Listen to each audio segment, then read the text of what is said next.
할렐루야. 오늘 저는 여러 성도님들과 함께 두아디라 교회의 타락과 그것이 우리에게 주는 교훈, 이런 제목으로 함께 은혜를 나누고자 합니다.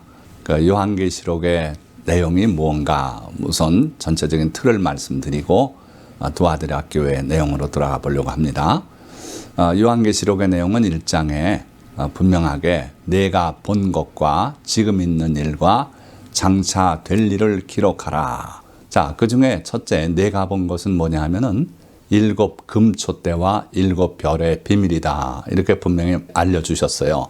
그래서 사도 요한이 환상 가운데 보니까 7 금촛대가 놓여 있었고 그 가운데 발에 끌리는 흰옷을 입고 정금띠를 띠고 거니시는 분이 계셨는데 바로 우리 주 예수 그리스도셨죠.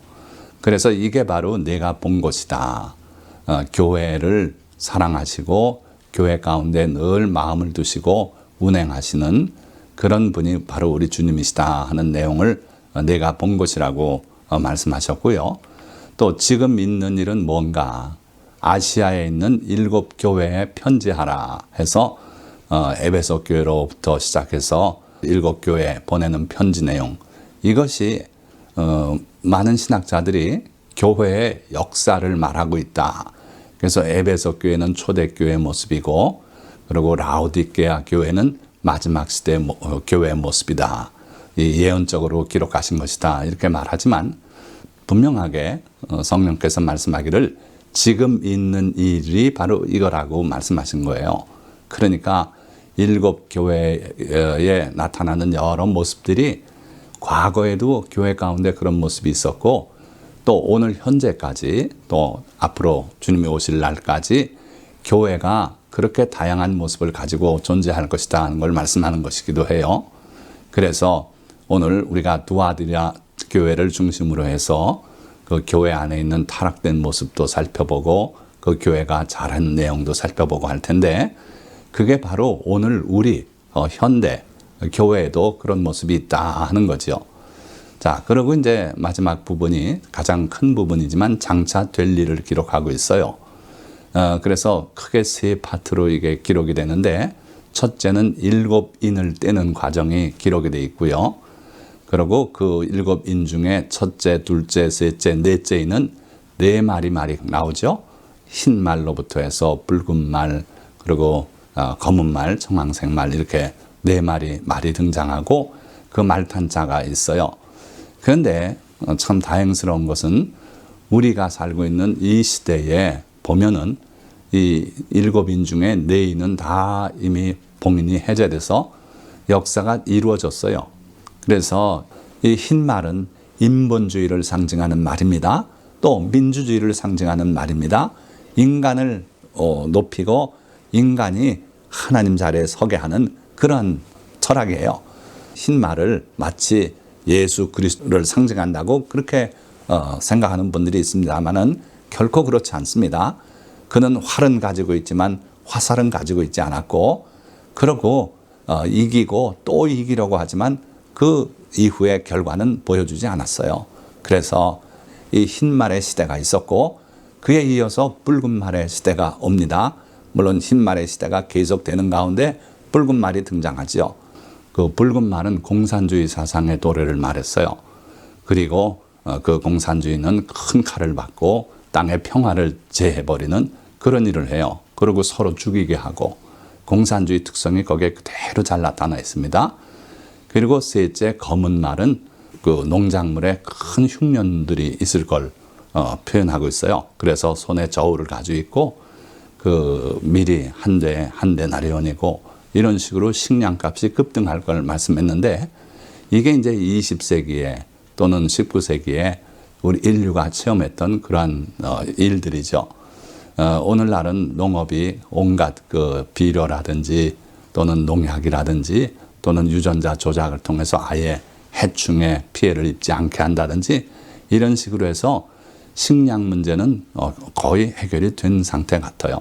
그러니까 그 검은 말의 시대도 이루어졌고 지나갔고 그리고 이제 우리가 살고 있는 이 시대에 4번째 말이 활동하고 있는, 물론 다른 말들도 다 여전히 있습니다만은 이 청황색 말은 음부가 뒤에 따라오고 탄자의 이름은 죽음이라 그랬어요. 그러니까 미국은 1차 세계대전, 2차 세계대전, 또 한국전쟁, 월남전쟁, 또 이 중동지방에서의 그 전쟁, 그 모든 전쟁에서 목숨을 잃은 군인의 숫자보다 더 많은 숫자가 코로나로 생명을 잃었다는 거예요. 그러니까 이 네 번째 말 뒤에 음부가 따라오고 그 탄자의 이름은 죽음이라고 하는 이 시대가 벌써 이루어지고 또 우리 가운데 지금 진행되고 있다는 거죠. 자, 그런데 그 일곱째인 중에 네 인은 그렇게 해석이 쉬운데 다섯 번째는 순교당한 영혼들의 하나님 앞에 탄원하는 모습이 소개되고 있어요. 그것은 역사적으로 어느 한순간에만 이루어진 건 아니고 오랜 기독교 역사 가운데 주님을 위해서 순교한 영혼들이 지금 하나님 보좌 앞에서 탄원하고 있다 하는 걸 보여주고 있고, 여섯 번째인이 바로 예수님의 재림 모습이에요. 그러니까 이루어져야 될 인들은 이미 다 벌써 네 번째 인까지 떨어졌고 다섯 번째 인은 하늘에서 일어나는 현상을 보여주고 있고, 그리고 여섯 번째 인이 떨어질 때 주님이 재림하시면서 모든 족속이 탄식하고 산들이 자기 위에 무너지라고 그렇게 두려워 떠는 모습이 나타나지요. 그리고 이제 일곱째 인을 떼면 또 하나의 사건이 진행되는 게 아니라 그 다음 장으로 넘어가는 하나의 출입문이 돼요. 이런 구조로 되어 있습니다. 요한계시록은. 그래가지고 그 다음 장들은 뭐냐 하면 일곱 나팔, 그리고 그 다음 일곱 대접. 그런데 이 일곱 나팔과 일곱 대접은 주님께서 이 땅의 모든 죄를 심판하시고 거기에 대해서 대가를 치르게 하는 큰 재앙들을 말하고 있죠. 우리 성도님들이 결코 이 일곱 나팔, 일곱 대접이 쏟아지고 부러지는 그 시대에는 살아서는 안 될 것 같다는 생각이 들어요. 자, 그래서 요한계시록은 이런 식으로 내용이 전개되고, 그러고 그 다음이 바로 새 하늘과 새 땅과 새 예루살렘 모습이 소개되죠. 그래서 하나님께서 우리 인간들과 함께 장막을 같이 하시고 모든 눈에서 눈물을 씻기시는 그러한 내용이 이루어질 거예요. 자, 그러니까 요한계시록의 내용은 이런데, 오늘 우리가 살펴보고자 하는 것은 지금 있는 일에 해당하는 아시아의 일곱 교회에 보내신 편지, 그 중에서도 두아디라 교회에 관해서 우리가 핵심적으로 살펴보고, 그러고 이제 다른 교회 사정을 조금씩 살펴보려고 하는 겁니다. 자, 일곱 교회 사자들에게 보내는 편지, 각각의 교회들에게 말씀하는 내용이 대체로 골격이 같아요. 그래서 첫째는 주님의 모습을 그들에게 다시 한번 일깨워주고 있습니다. 그리고 칭찬과 위로가 먼저 나오고요. 그러고 나서 이어서 책망받을 교회라면은 책망과 또 거기에 대한 경고의 말씀이 나오죠. 자, 그러고 나서 이제 성령께서 교회들에게 하시는 말씀을 들을지어다 하시면서 오늘 우리에게까지 말씀하시는 내용이 여기 나오고, 주님의 말씀을 부여잡고 승리하는 자는 이러한 복이 있겠다 하는 약속이 거기 기록되어 있죠. 자, 그런 똑같은 골격으로 두아디라 교회에 대해서 말씀하시는데, 자, 두아디라 지방은 이스탄불 남쪽 소아시아 지방의 고대 도시다. 기원전 몇백 년 전부터 존재했고, 그래서 역사가 길다 보니까 이름이 자꾸 바뀌었어요. 자, 그러면 두아디라 교회 사자에게 보낸 편지 내용을 함께 보십니다. 두아디라 교회의 사자에게 편지하라. 그 눈이 불꽃 같고 그 발이 빛난 주석과 같은 하나님의 아들이 이르시되.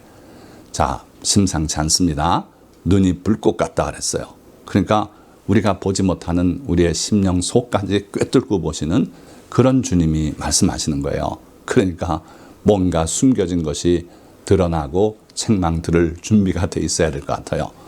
그리고 또 하나, 그 발이 빛난 주석과 같은 하나님의 아들이 이르시되. 자, 여기 주석이라고 번역을 잘못했는데, 주석은 회색 빛깔 나는 그런 금속입니다. 녹이 슬지 않고 오래 가지요. 그런데 성경이 말씀하는 원어를 보면 칼콜 리바논 해서 이게 주석이 아니라 노시라고 번역하는 게 더 옳아요. 그러니까 칼콜 리바논은 금과 은의 합금이거나 또는 동과 은의 합금이에요. 그 당시에는 금이나 동이나 다 귀한 금속이었기 때문에 그걸 별로 구별하지 않습니다. 그러니까 두 합금을 만들어 놓으면 지금 우리가 그 한식집에 귀한 그릇들, 그 노쇠 그릇 있죠. 바로 그걸 말합니다. 그게 무슨 의미가 있습니까? 굉장히 중요한 역사가 있어요. 모세와 아론을 대항해서 고라 자손이 일어나지 않았습니까? 고라 무리가 그때에 그 지도자들이 함께 일어났어요. 대적을 했어요. 250명이 놋 향로를 가지고 나왔다가 하나님께서 그들을 심판하셔서 하늘로부터 불이 내려 그들을 다 소화시켰습니다. 그리고 덩그러니 남은 그 250개의 향로를 수거해서 엘르아살 제사장이 그걸 쳐서 그 하나님의 제단을 둘러싸서 앞으로 오고 가는 모든 세월 속에 그 제단을 바라보는 하나님의 백성들이 그걸 경계로 삼아서 다시는 그런 일이 없도록 하게 그렇게 하셨습니다. 발이 빛난 놋과 같은 하나님의 아들이 이르시되 심판을 말하는 거죠. 그래서 우리 주님은 불꽃 같은 눈으로 우리를 살펴보시고 또 심판받을 일이 있으면 심판하시는 그런 두려운 주님이시다 하는 걸 여기 말씀하고 있어요. 자, 그 주님이 두려운 이야기부터 하지 않으시고 칭찬부터 하십니다. 19절 내가 내 사업과 사랑과 믿음과 섬김과 인내를 하노니 내 나중 행위가 처음 것보다 많도다. 놀라운 칭찬 아닙니까? 크게 시작하고 열심을 내고 하던 교회가 세월이 흘러가면서 점점 그 하던 착한 행위가 줄고 형식적으로 남아있고 이런 경우를 참 많이 봅니다. 이 7교회 중에도 대표적으로 에베소 교회가 그랬어요. 그래서 주님께서 내 처음 사랑을 버렸다. 내 처음 행위를 되찾거라. 이렇게 말씀하고 있지 않습니까? 그게 일반적인 경향인데 두아디라 교회는 놀랍게도 나중 행위가 처음 것보다 많다고 이런 칭찬을 하셨어요. 그러니까 두아디라 교회는 얼뜻 봐서는 정말 흠잡을 데가 없는 귀한 교회죠. 그렇지 않습니까? 자, 그런데 주님께서 책망에 들어가시는데 보십시오. 20절 그러나 내게 책망할 일이 있노라. 이렇게 훌륭한 교회도 책망 들을 일이 있대요. 자칭 선지자라 하는 여자 이세벨을 내가 용납함이니 스스로 자기가 선지자라고 자처하면서 교회 가운데서 자리를 잡고 있는 한 여자가 있다는 거예요. 이름이 이세벨인데 이거는 구약에 이스라엘 왕국을 우상의 나라로 끌고 나갔던 그 아합의 왕후 이세벨을 이름이 똑같아요. 그리고 한 일도 지금 똑같은 것 같습니다. 어쨌든 이세벨이라는 여성이 교회 가운데 있는데 스스로 자기가 선지자 노릇해요. 주님이 선지자로 임명한 것도 아니고 기름 부어 세운 것도 아니고 스스로가 예언을 하고 꿈을 이야기하고 사람들에게 저주도 내리고 복도 내리고 막 이런 역할을 하면서 두아디라 교회에 주님의 종은 중심에서 약간 밀려나 있고 이 여성이 마치 주인처럼 그렇게 행세하는 그런 교회가 됐다는 거예요. 특별히 부끄러운 이야기를 주님이 드러내서 말씀하십니다. 그가 내 종들을 가르쳐 꿰어 행음하게 하고 우상의 제물을 먹게 하는도다. 또 내가 그에게 회개할 기회를 주었으되 자기의 음행을 회개하고자 하지 아니하는도다. 내 종들을 가르쳐 꿰었다 그랬어요. 자, 이거 이상하지 않습니까? 내 종은 그래도 사역자들이고 성직자들이고 지금 말한 목사님이나 아니면 최소 전도사님 되는 그런 분들이에요. 그런데 내 종들을 이 여자가 가르치고 있대요. 그리고 꿰고 있대요. 가르쳐도 바른 가르침을 주면 좋은데 그게 아니라 뭔가 삐뚤어진 쪽으로 유도하고 있다는 거죠. 그래서 결과적으로 행음하게 한대요. 주님이 우리를 위해서 십자가에 못 박혀 돌아가서 우리 영혼을 구원하신 것이다. 그런데 우리가 구원받는 건 영혼이 구원받는 거지 이 육신은 죽으면 다 썩어버리고 없어진다. 우리가 죄를 지어도 이 육체가 짓는 죄는 다 소멸되고 우리 영혼이 구원받는데 지장이 없다. 그러니까 음행이 바로 육체로 짓는 죄 아닙니까? 그러니까 문제가 없다는 거예요. 무엇을 먹어도 상관없다. 제사 음식 먹어도 변으로 나가고 말고 우리에게 아무 해를 끼치지 못하고 죄가 되지 않는다.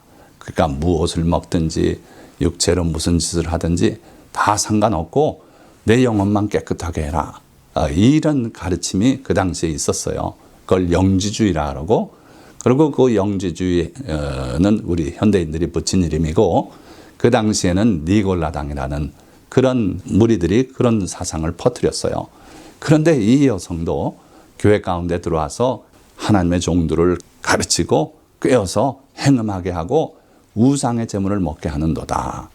주님은 이걸 용납하십니까?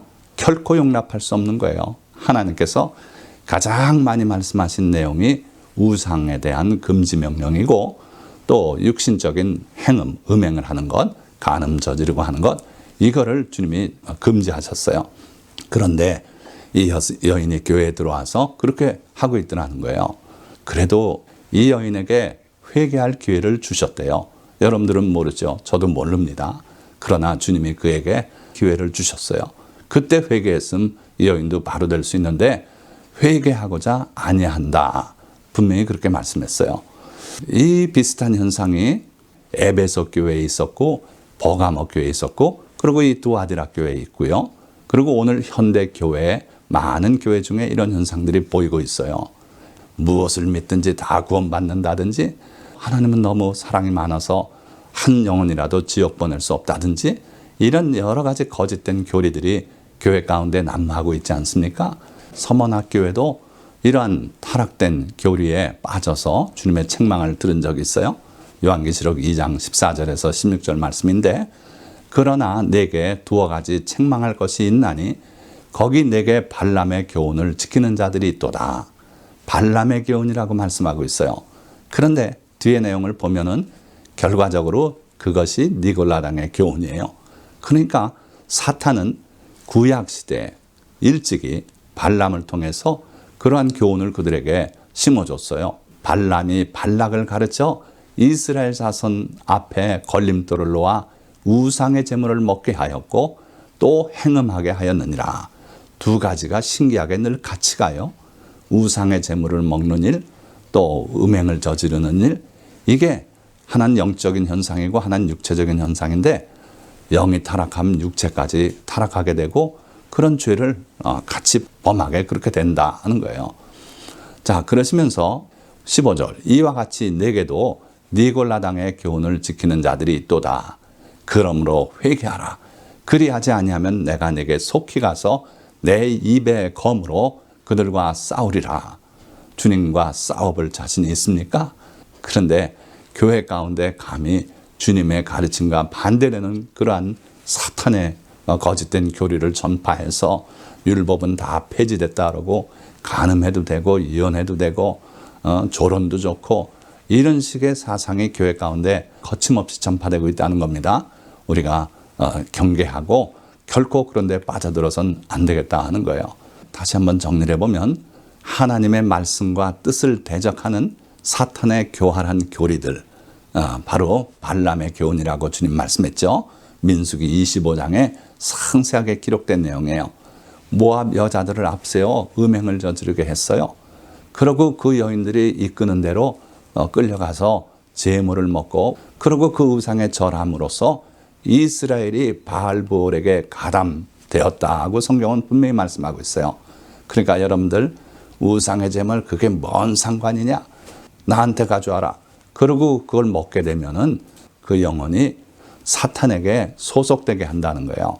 하나님의 백성의 소속이 사탄으로 바뀌는 거예요. 그래서 자기는 하나님의 백성이다, 나는 그리스도인이다 생각할지 몰라도 하나님께서 보실 때는 너는 사탄의 종자라고 이렇게 소속 변경이 되는 거죠. 그래서 그 당시에도 하나님께서 진노하셔서 연병을 내렸는데 그 연병으로 죽은 자가 24,000명이라고 분명히 말씀하고 있어요. 하나님의 말씀에 거역하고 사탄의 교리를 따라가면은 반드시 거기에는 심판이 있게 된다 하는 거죠. 그리고 신약시대에 와서 니골라당의 교훈이라는 이름으로 바뀌어가지고 에베소 교회도 들어왔었고 버가모 교회도 들어왔고, 그리고 이 두아디라 교회는 이세벨의 꾀임에 빠져서 그런 일이 벌어졌어요. 자, 이게 똑같은 뿌리예요. 발람의 교훈이든 니골라당의 교훈이든 이세벨의 꾀임이든 사탄의 교리고, 사탄은 하나님의 명하신 계명을 다 무력화시키길 원해요. 선악과 먹는다고 죽는 거 아니다고 먹으라 그랬고, 그렇게 하나님의 계명을 직접적으로 맞서서 무력화시키려고 하는 게 바로 사탄의 교리입니다. 바로 기독교 영지주의가 그렇고요. 종교다원주의가 그래요. 불교든 이슬람이든 기독교든 천국 가긴 다 마찬가지라고. WCC에 가입하고 거기서 귀신들을 불러서 초혼제도 하고 별짓들을 다 합니다. 이걸 교회라고 말할 수 있습니까? 자, 그래서 이제 주님께서 다시 두아디라 교회를 향해서 하시는 말씀 돌아가 봅니다. 22절, 볼지어다 내가 그를 침상에 던질 터이요 또 그와 더불어 간음하는 자들도 만일 그의 행위를 회개하지 아니하면 큰 환난 가운데 던지고, 여기서 그와 우리말로 그냥 그렇게 번역했는데 원어를 보면 분명히 그녀로 되어 있습니다. 그래서 그녀와 더불어 간음하는 자, 이게 말이 됩니까? 지금 이 여인의 꾀임에 빠져서 그 여인의 가르침대로 사는 사람들이 누구라 그랬습니까? 평신도도 아니고요, 주의 종이라 그랬어요. 내 종을 가르쳐 꾀어 그랬어요. 그러니까 참 부끄러운 얘기입니다. 말하기도 낯이 뜨거운 얘기인데 성직자들과 간음을 저지른대요. 그러고서 주님이 그걸 아시고 회개하길 원했지만 회개를 안 하더라는 거예요. 그래서 그녀뿐 아니라 그녀는 이미 심판이 결정이 됐고, 그녀와 더불어 간음하는 자들도 마찬가지다. 그의 행위를 회개하지 아니하면 큰 환난 가운데 던져지고 또 내가 사망으로 그의 자녀를 죽이리니, 이것도 역시 그녀의 자녀들을 죽이리니. 그래서 그녀뿐 아니라 그녀의 자녀들, 그녀의 새끼가 된 사람들 다 마찬가지로 사망에 처하게 하겠다는 거예요. 그러시면서 다시 한번 경고하십니다. 모든 교회가 나는 사람의 뜻과 마음을 살피는 자인 줄 알지라. 우리 주님은 불꽃 같은 눈으로 우리의 속까지 살피는 분이시다. 내가 너희 각 사람의 행위대로 갚아주리라. 행위가 중요하다는 거예요. 신학은 어떻게 세웠든 그것 때문에 나타나는 행위, 음행을 저지르거나 또는 우상의 재물을 먹거나 그것 때문에 심판을 하실 수도 있고, 오늘 현대 기독교인들이 행위를 너무 무시합니다. 그러나 주님의 말씀은 항상 행위를 소중히 보시겠다고 그렇게 말씀하고 있는 거예요. 자, 마지막 부분입니다. 두아디라에 남아있어 이 교훈을 받지 아니하고 소위 사탄의 깊은 것을 알지 못하는 너희에게 말하노니 다른 짐으로 너희에게 지을 것은 없노라. 다만 너희에게 있는 것을 내가 올 때까지 굳게 잡으라. 자, 누굴 향해 말씀합니까?